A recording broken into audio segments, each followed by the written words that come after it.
peu vécu, puisque lundi, nous étions précisément dans vos locaux pour la rentrée scolaire des apprenants. On découvre. Une rentrée placée sous le signe de la nouveauté pour Ewan, qui se lance dans une formation en alphabétisation. La lecture et l'écriture sont donc devenus des objectifs prioritaires afin de gommer une mauvaise image de soi et de se donner de nouvelles perspectives dans la vie.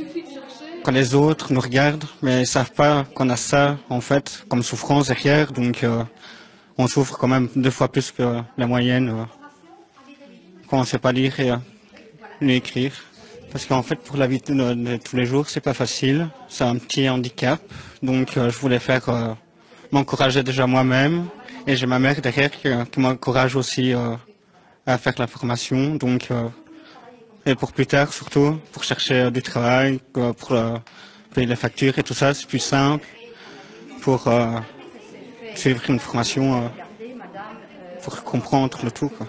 Donc c'est une journée un peu particulière, parce que je veux dire, on n'entre pas directement en formation, on ne sort pas les cahiers. Donc ici, on présente l'équipe, on présente l'association, qui est lire et écrire, et puis alors toutes les différentes activités qui se font durant la formation. Bien sûr, on apprend à lire et écrire, mais on l'apprend à travers différents projets, différentes activités, et c'est ce qu'on essaie, les différentes facettes du travail de l'alphabétisation, c'est ce qu'on essaie de faire partager.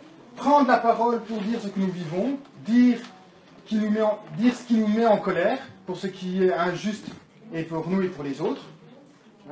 Cette ouverture sur le monde est le fruit d'un travail de patience et de persévérance. Il faut du temps, on n'apprend pas à lire et à écrire en quelques mois. Voilà, donc parfois ça peut prendre du temps, 1 an, 2 ans, 3 ans.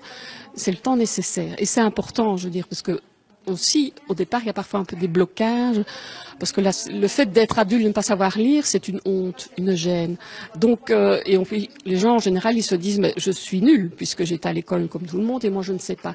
Donc il faut apprendre à dépasser cela pour pouvoir vraiment entrer dans les apprentissages. C'est juste le premier pas que très dur à passer, mais quand on a passé le pas, ça va tout seul, quoi. Envoyer un petit peu de courage aussi. Mais c'est vrai que c'est pas évident, parce que moi-même j'ai eu des problèmes pour lire et écrire, et c'est vrai que quand on a des problèmes comme ça, on a tendance à se renfermer, à avoir honte de soi aussi. Et je pense justement non, justement il faut s'ouvrir et aller vers de l'avant, et je pense que là justement on peut s'améliorer et pouvoir ensuite se débrouiller, devenir plus autonome, en tout cas dans les démarches personnelles. Parce que bon, chaque apprenant en fait travaille, si vous voulez, quand la formatrice nous suit, elle s'adapte à chaque personne. Donc je veux dire, c'est pas le même travail comme dans une école où on donne une matière et tout le monde doit suivre de A à Z. Ici, elle s'adapte vraiment à chaque personne, ce qui permet que chacun travaille à son rythme et avec ses propres problèmes. Et voilà, c'est beaucoup plus facile. Une année qui commence donc dans l'enthousiasme pour ces apprenants qui ont donc décidé de changer le cours des choses.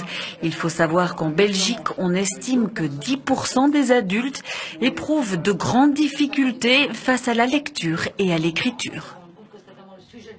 Anne-Françoise Paulet, dans ce reportage qu'on vient de voir et de découvrir, on insiste beaucoup sur la notion de temps. Et si on décode un petit peu, ça veut dire que vous lancez un message aussi, ça prend du temps, on vous demande de travailler tout le temps dans l'urgence, c'est ça ? Alors oui, il y a deux temps dans ce fameux temps. Le temps de l'apprenant, des apprentissages évidemment, donc c'est un processus dynamique mais long et lent. Chacun a son rythme et la personne qui parlait le disait très bien. Et puis le temps des politiques.